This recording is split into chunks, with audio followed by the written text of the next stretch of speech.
I didn't turn my mic on. Yes. Interviewer not. We'll start again on the top corner. Oh dear. Oh. That'd have been good if I'd have made it halfway through it instead of 2 minutes. Oh yeah, at least you clicked onto it and got to double check it.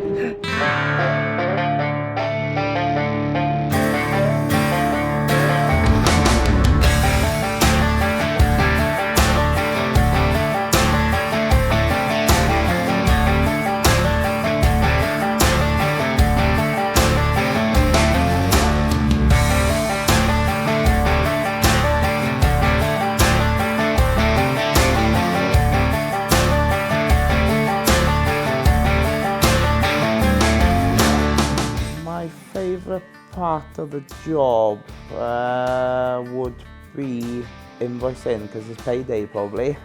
No, it's just seeing everything going off the yard and seeing everybody happy in the work.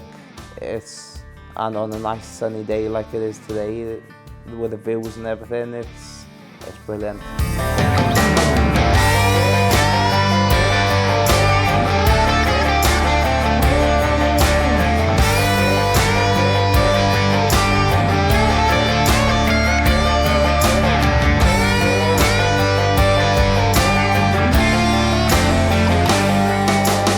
Hi, my name is Emyr Evans, one of the directors for Evans Agricultural Contracting down in Pembrokeshire. We run a family contracting business alongside the farm as well. We do more or less all sorts of aspects in agricultural, from muck, ploughing, silage, all the way through to combining. So whatever needs doing, we can sort it. The business originally started in 2002 at a very small scale. Then in end of 2014, we had a chance to buy a contracting business to run alongside our small scale contracting business, and we bought that over in 2015, and that's when the expansion really started. Then from there on, bought 2 extra foragers in 2015 alongside with a few other tractors and all the extra gear then, and the men came to work from the original place as well then. So recently, in the last 2 months, obviously we've finished with the maize drilling now. We probably wrapped that up in the last month. All the corn drilling, all the first cuts have more or less been done, or it will have been done by end of the week. Some seconds have come, and we're hoping to start some third cuts early next week now, if the weather allows us. So you pulled over to fill the harvester up out of to let the Regman get ahead then today? Yeah, we chucked it in there. We're just over halfway now, so we just topped up with a bit of additives in now, hoping he'd pull out a bit of a lead. But you know, things don't always go to plan. He's gained a headland on us, I'd say. Not be long till you catch him again. Shouldn't be too long now. We'll soon mop this up. The 980 can fair boogie, like. She can chew, as they would say. You know, she'll definitely dispatch well, like on a good day, as long as you can keep trailers under the spout there and a feed or constant feed in front of her. She'll get through the stuff. You nearly need 2 rigs in front of you the rate you're going. To be honest, when it comes to third and fourth cut, quite often we have got 2 rakes out in front of them. Mm-hmm. Just to keep the row in front, and the rake man, you know, he's going flat out there as it is. You don't want him, you know, he'll only end up breaking something or catching something if he's under too much pressure. So yeah, you know, it's just ease the pressure a bit there. I saw Evans Contracting then. How long have you been working there? What are they now? I've been here probably 10 years, probably now. You're fairly committed then? No, we're committed. You know, to be fair, a lot of the boys here, we've got a few boys joined recently, but a lot of the boys have been here for a while, to be fair. We've got a good group of boys and a bunch of us, really. Like, does there be much of a turnover of staff here, or like do a lot of boys end up staying on for life nearly out here?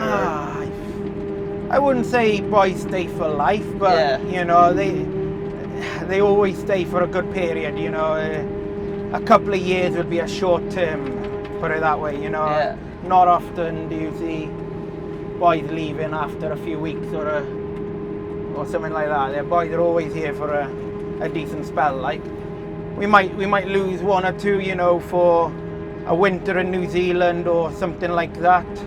But you know, that's understandable. It's understandable, you know, where our winter work, especially now with NVZ, is near enough come to an end. Mm-hmm. And then you've got them all out there doing silage and tillage and all that. The jobs the boys love to do, so they end up going there. So it's experience for them, and you know, hopefully when they come back, they've gained a few more new experiences. Yes, we have got a lot of trust in the boys, but trust is a very important thing in business. If you can't trust the boys, you won't move your business forward. We do rely a hell of a lot on them. That's why we tend to really look after them. Whatever is needed or anything, we do try our best to keep them happy. At the end of the day, we wouldn't have a business as successful as we are without the boys that we have got working for us. My role is really just keep everybody happy, bring the Bowsers round here, there and everywhere, and make sure that all the boys are happy, and just crack on with the fertiliser as soon as the grass comes off, get the next cut back in. My day-to-day life, it can vary so much. There's no depends. I could either have a few hours in the office, or drive around, make sure everybody's right, or fill in the gaps where it's needed, or it literally no day is the same. You can be literally doing anything. So what makes you boys stay then? What makes us boys stay? Well, good variation, I would say, in work. Not only in the jobs we do, but also, you know, the area we cover. We cover a fair area. So, you know, you're always somewhere different view. And then also I'd say the crack we have with each other, we all get along. You know, everyone gets on with each other. They'll all have fun and enjoy each other. You know, that always helps in keeping morale high and, you know, people wanting to stay with each other. Mm-hmm. And to be fair, you know, the boss, he is pretty laid back. You know, you couldn't beat him really. If you want a day off or time off, you know, to go kids sports day or something on, family holiday, he's more than willing to give it to you and, you know, work something out. It's not often he'll say no. It's always, oh yeah, we'll make do, or we'll figure something out. But nah, that I think is a big thing for boys wanting to stay, knowing, you know, it's quite flexible. There is times when we got to push, you know, and everyone knows that, you know, early spring when all the first cuts are coming and starting to come, and we're drilling on cereals and maize and everything, you know, then you got to push on. But in the summer now, like, we're a bit more, crops are getting a bit lighter, and, you know, we're a bit more flexy now. Boys can have time off to go on holiday and stuff like that, and we'll work around it quite easily. No, it's not often boys can get off during silage season, like.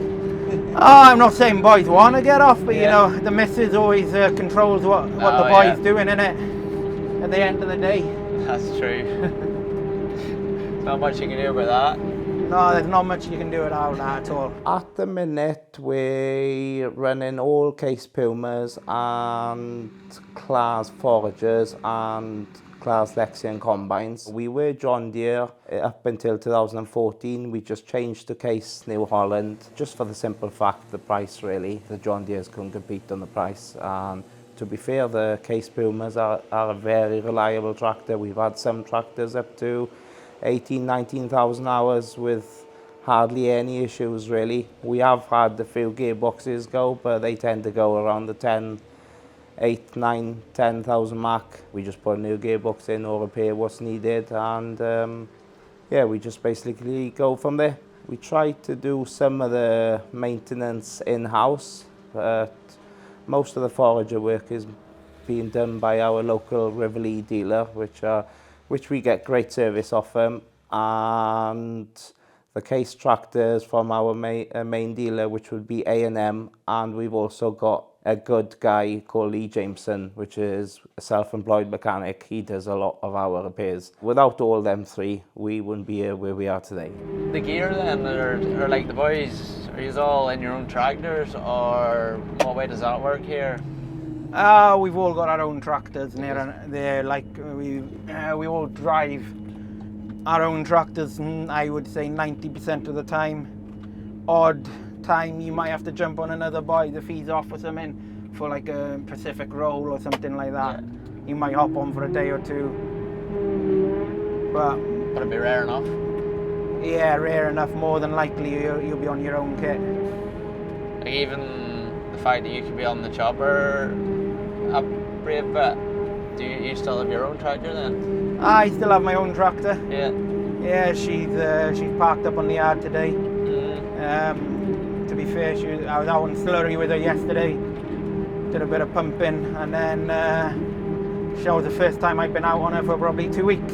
Yeah, how come there's a fleet of full cases then? Do you like the case tractor, or what's the story behind the house? Back 10 years ago, he bought his first lot of case tractors, and to be fair, they've been reliable, bomb-proof for everyone. You know, they're easy to drive. You can throw anyone on them. It's not complicated. And the dealer backup, we had really good backup with the dealer at the start there, and they've been pretty good ever since. And we've just kept with them. From an operator's perspective, yeah, you know, if I was buying a tractor for myself to drive, I don't know if I'd be going straight down the Puma line. Okay. But from a business mind, if I was running the business, yeah, Puma is what I'd be going for every day. But, you know, that's just how I am personally. You know, my tractor, I've got the, as we call it, the green injection on it. So yeah. She's kitted out with John Deere GPS and all that, which does make your life a lot easier.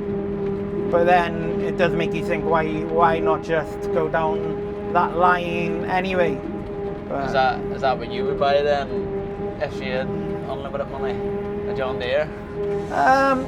Unlimited money, yeah, I would be tempted by a John Deere. We have sticked with John Deere on the green stuff, just basically because of all the information it gives us. Like, we're running the slurry nutrient system, Harvest Lab 3000 on the slurry stuff, which gives us and the farmer that paperwork trail. We can see how much we spread on each field, what nutrients was the field, and we can also work out then the fertilizer plan for that specified field or specified farm. Harvest Lab is a wonderful thing, and we'd never move from that. We were Trimble, but Harvest Lab and John Deere guidance is definitely the way forward. Most of the farmers are keen for that information. I'd say in the next 3 or 4 years, well, I hope so, after doing all this investment, it will be a requirement. But a lot of them do like the information, as you can all print it off, and when they've got their farm visits, then they can just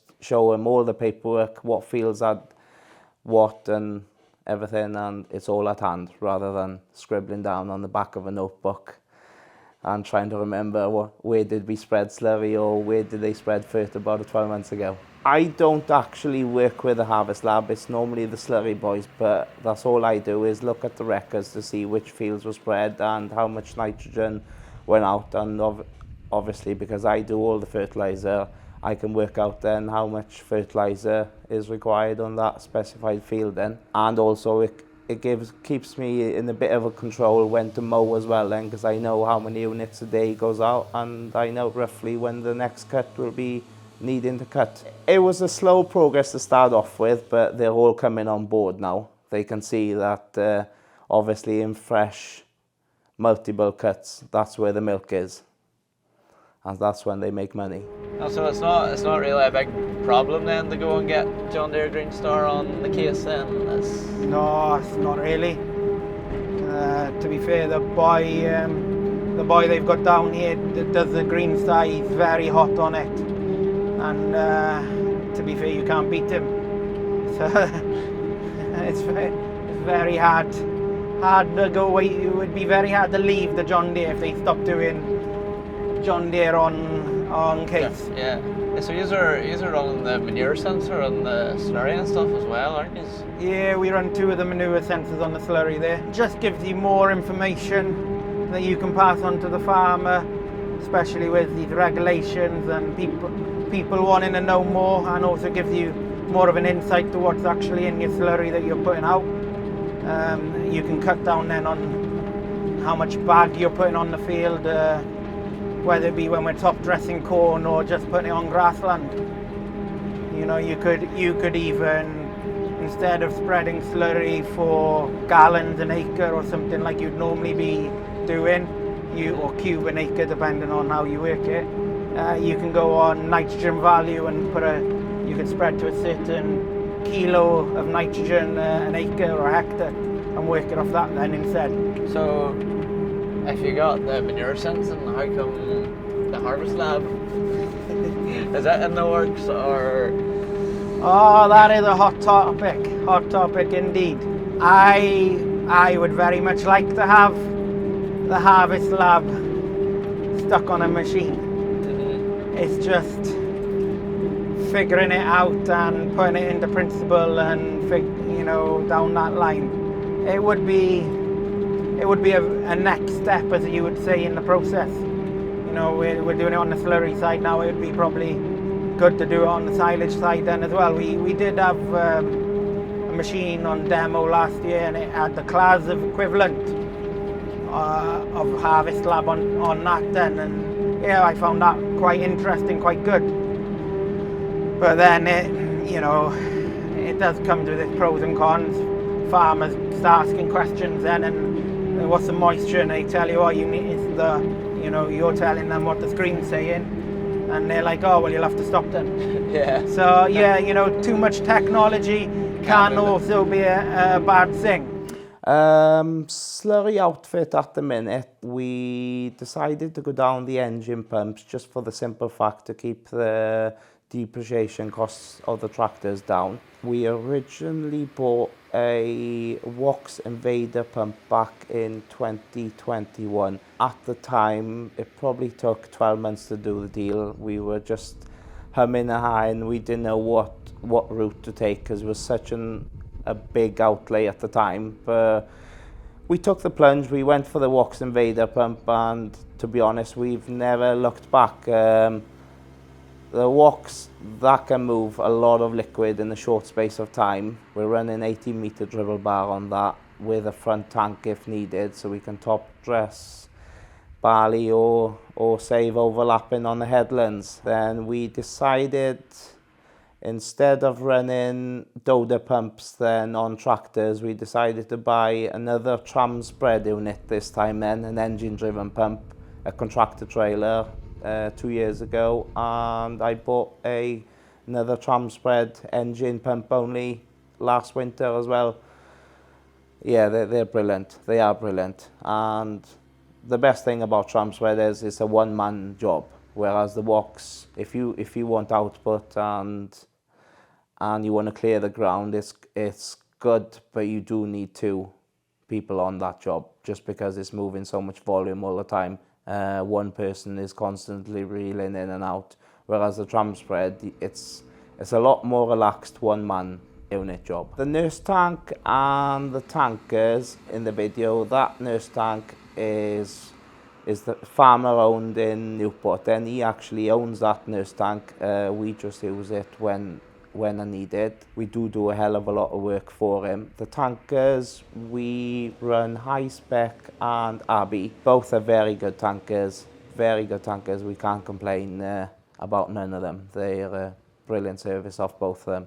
There is no difference at all. On the tankers, we have got some dribble bars. We do tend to send them out on their own sometimes. It just gives us that flexibility if the farmer wants to do the odd field or 2 here and there after grazing or something. Rather than take the pumping kit up, we can send a few tankers up, and they've got the 7.5 mastic dribble bar at the back, and they can sort that out and nip it as they're grazing then. So how come I went for a 980 and didn't go the full way and go for the 99? To be fair, I'm not sure.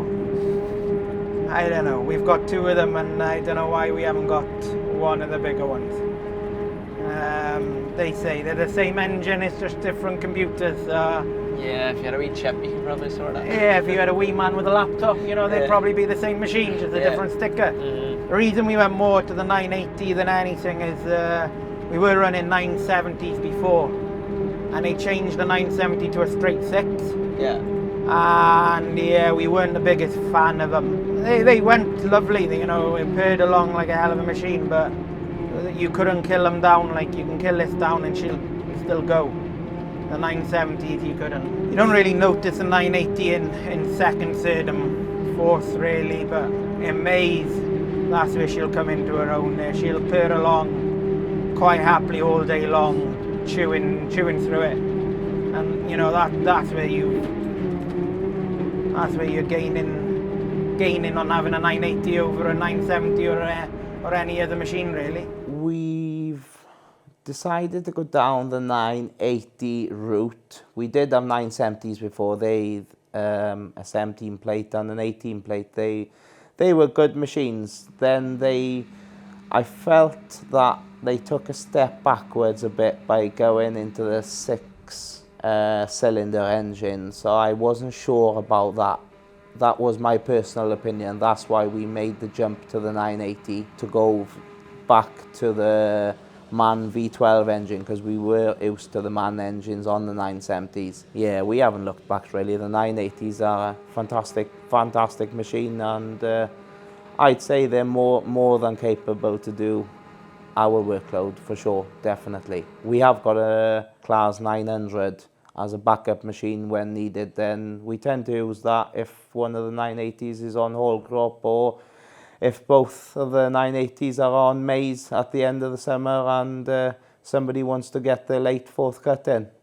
With our Class dealer, we have got a very good relationship. Happen to be one of the mechanics here today servicing the combines ready. Yeah, we can't fault Rivoli tractors. They're absolutely brilliant service. The guy that we deal with when we do the deals, Emyr Evans, happens to be my same age as well, and if we're ever stuck for a driver, that's all I got to do is phone him and he'll jump on the forager as well for me. So yeah, it just works. It works really well, actually, really well. So what year is this machine then? This one here, she's a 2021 plate. Is she next on the changing list, or? I honestly thought he might have changed her last year, but he never did. So I would say she quite possibly be next on the changing list there. Would it have any sort of policy on when it changes the harvester, or just whenever the price is right? And no real policy, to be fair. I don't think there's any policy on any of the kit on when they're being changed. It all depends on the deal at the time, the price, and the condition the kit is in. You know, if the kit is going well with no issues, why change it? Yeah. You know, when the kit's playing up, you know, you might have a tractor that's a dog of a tractor, they would say, and she can only have like 3,000 hours on her. But if she's constantly causing you issues, you're going to change her before a tractor on 6,000 hours hasn't given you missed a beat. So no, there's no policy on changing. It's when the deal's there or something to be done, it'll be changed. The yellow trailers, that started when we first bought our dually in 2001, and we were running a few fast tracks at the time, and we just wanted the yellow trailer to go behind the fast track. As the years passed, then we had a few other colours. We had a blue dually and a red Smythe as well. We just could see that the yellow paint seemed to be lasting a lot better than any other make, and I would just put it down to they're having to spray it in more coats just to cover the machine then, because it is yellow paint. So yeah, and we haven't looked back. They're all yellow now at the minute anyway. Some of the new, if I ever buy new tankers, they are all yellow. If they're not yellow, the tankers have been bought second hand. You want your trailers to last and look as good as they can for as long as they can.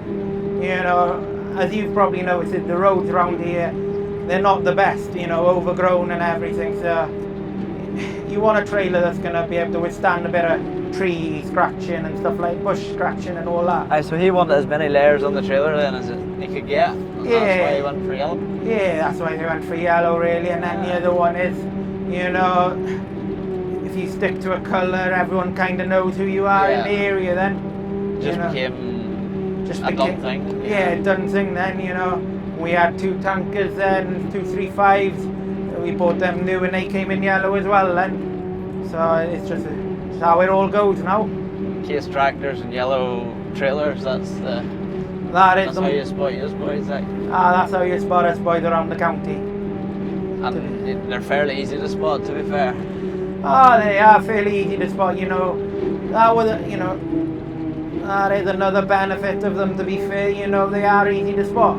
So if you're out on the road there, people are more likely to see you, you're not going to blend into the road. There's a lot of positives to having a yellow trailer. As mowers, we run 2 Claas triples and a set of John Deere triples and a set of Kuhn. We were all John Deere and Kuhn mowers up until 2021. Yeah, we just decided to buy 1 set of Claas triples through Rivoli and just down to the service we had off them. And yeah, if I bought another set of triples, I probably would buy another set of Claas triples, unless we go down the Big M route. As for rakes, we're running 3 4-rotor Claas rakes. Just had a new one this year, Sheba 4900. Alongside that one, we've got a Claas Liner 4000 and a Claas Liner 48.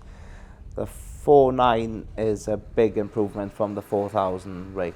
They've changed the whole design. It just seems to be a much better rake. Obviously in 3rd and 4th cuts we could do with raking up a bit more, but we did have a demo of a Swadro Crone 2000. The manoeuvrability, and we couldn't get into everywhere. That was the only downside for that rake. It was just too big for around here. But once you got into the field, you wouldn't beat it for output. It just puts that much more in a row, and you can just clear that much more in a day. On the pit, we're running 2 435s, and we've got a JCB 416 if needed as well.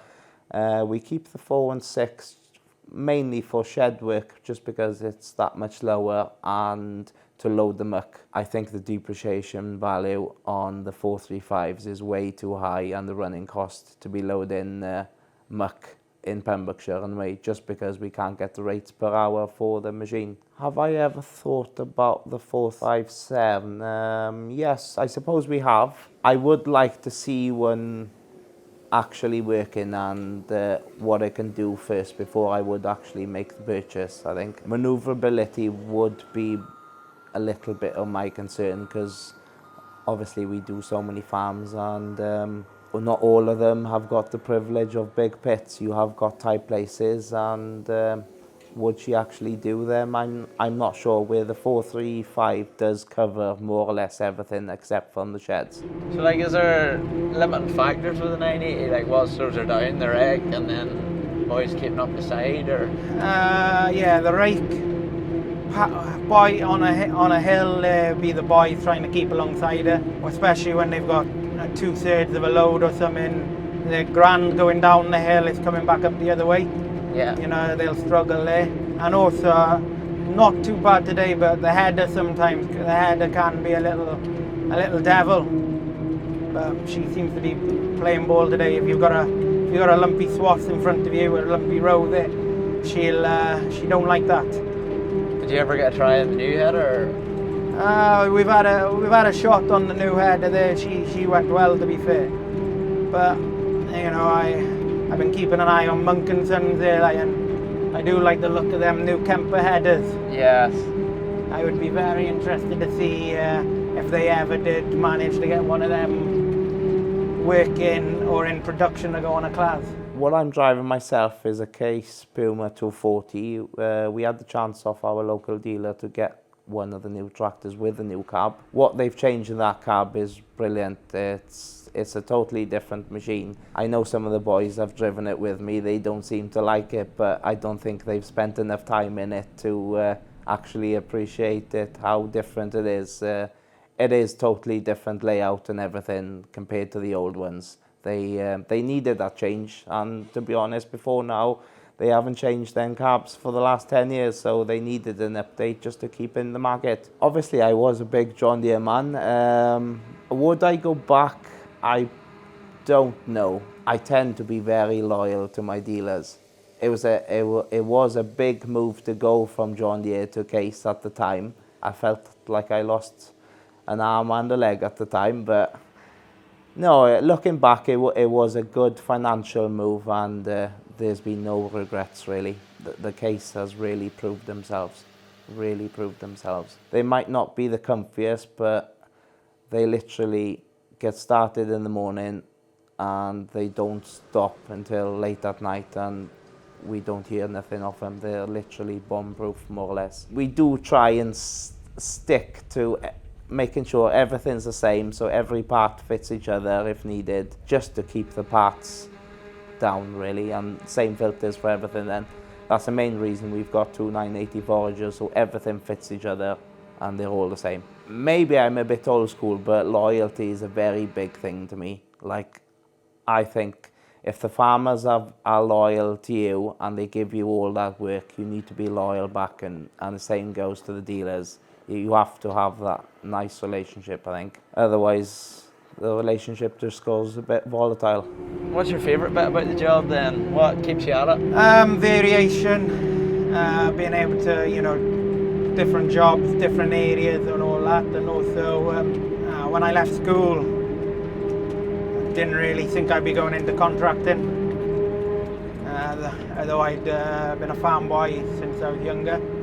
We did a summer then working for a local contractor who happened to have had a New Zealand boy over to work for him a few years before, and he said about it, and I was thinking I had nothing else to lose, so I went out there, and like the rest is history. I've been contracting and tractor driving ever since then, and you know, you get to travel the world. You know, nowadays, you know, you can find work wherever you want to be. There's always a chance, whether it's a harvest in England, you know, a season in New Zealand or Australia. You can go everywhere now and do the job, basically. It gives you an open hand to wherever you want to be. Yeah, because it's pretty easy to get a job anywhere if you can drive. Yeah, if you can drive and you're tidy, you'll get a job in most places.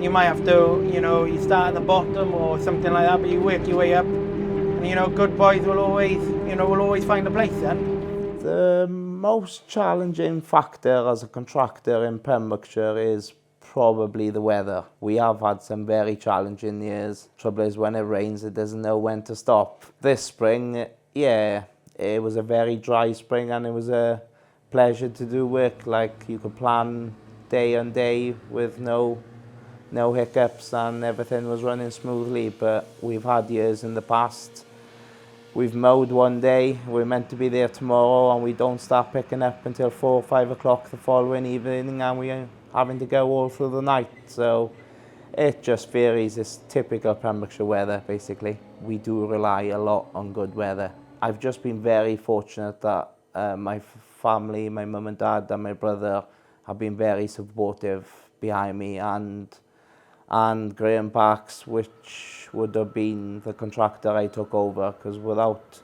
any of them, and obviously the staff, I wouldn't have been where I am today. Because at the end of the day, it's not me that's doing all the work. I'm not out there all day, it's the boys, and without the boys, well, I wouldn't be nothing. It definitely takes a hell of a lot of teamwork. If you're not a team player, there is no point in you being here, really. Teamwork is everything. Like, everybody wants to go home and see their families at the end of the day, so you've got to pull together and work together. It's the only way it can work. And I'll ask you one more thing. How come everyone loves their beanie hats out here in the summer? Oh, yeah. I guess I started it, really. Did you? Are you the trendsetter? Trendsetter, whatever you want to call it.